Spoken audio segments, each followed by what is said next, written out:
This is about the warm temperate west margin, यानी कि temperate areas में जो वेस्ट मार्जिन होते हैं वो वार्म होते हैं। इसको मेडिटेरेनियन क्लाइमेट भी कहते हैं because it is most prominent around the Mediterranean Sea. हालांकि बाकी और एरियाज़ भी हैं जैसे केप टाउन वगैरह जहाँ पर ये प्रोमिनेंट है।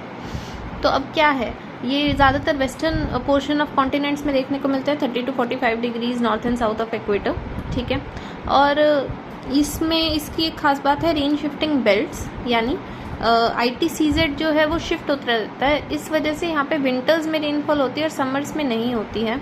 समर्स में क्या होता है, नॉर्थ ईस्ट ट्रेड विंड्स होती हैं इन एरियाज़ के ऊपर, तो ऑफशोर ड्राई विंड लाती हैं वो, क्योंकि ये वेस्ट में है, तो इस वजह से वो ड्राई समर्स देखने को मिलती है। और विंटर्स में क्या है, वेस्टर्लीज आ जाती हैं, जो बेल्ट्स होती हैं वो शिफ्ट हो जाती हैं और इस वजह से यहाँ पे अब वेस्टर्लीज आ जाती हैं। एंड हाँ, जो बेल्ट है वो साउथवर्ड शिफ्ट हो जाती है। We talk about the Mediterranean sea particularly, तो विंटर्स में ये ऑनशोर हो जाती हैं क्योंकि वेस्ट से आ रही हैं और इसलिए रेनफॉल होती है। यहाँ पे काफ़ी ज़्यादा प्रोमिनेंट कुछ लोकल विंड्स भी हैं जैसे सिरोको, मिस्ट्राल, बोरा, इनके बारे में हम अभी पढ़ेंगे। तो स्क्लेरोफाइटिक वेजिटेशन यहाँ पे मिलेगी क्योंकि वो एवरग्रीन होगी, लेकिन उसमें कुछ फीचर्स जो हैं वो ज़ेरोफाइटिक के भी होंगे, इसलिए इसको स्क्लेरोफाइटिक वेजिटेशन कहा गया है।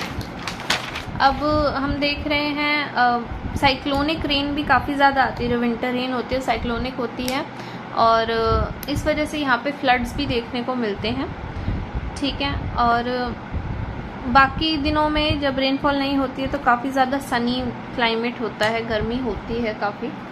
उसके अलावा हम देख रहे हैं लोकल विंड्स के बारे में। तो सिरोको क्या है, ये जाती है from Sahara desert to Alps mountains जो इटली के ऊपर हैं, तो वहाँ ये हॉट ड्राई डस्टी विंड है, ठीक है, क्योंकि अफ्रीका से जा रही है, तो ये हॉट और ड्राई विंड है और ये ब्लड रेन कॉज करती है, मतलब जहाँ से जाती है वहाँ की मिट्टी लाल है और इसको खमसिन कहते हैं इजिप्ट में।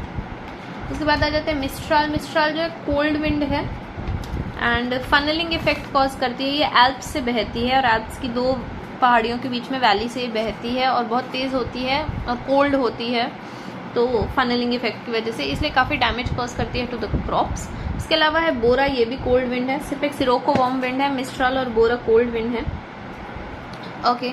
और ये एड्रियाटिक कोस्ट के आसपास देखने को मिलेगी और विंटर विंड है, बस यूरोप में देखने को मिलेगी, ईस्ट यूरोप में।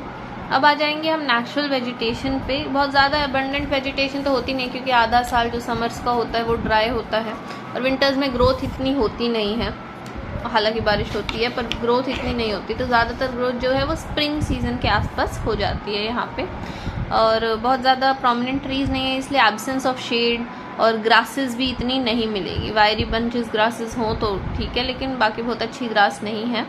और मेडिटेरेनियन रीजन्स में ओपन वुडलैंड्स होते हैं और यहाँ पे ओक फॉरेस्ट काफ़ी मिलते हैं। ओक जो है वो वाइन बॉटल की कॉर्क वगैरह बनाने के लिए काफ़ी यूज़ होते हैं।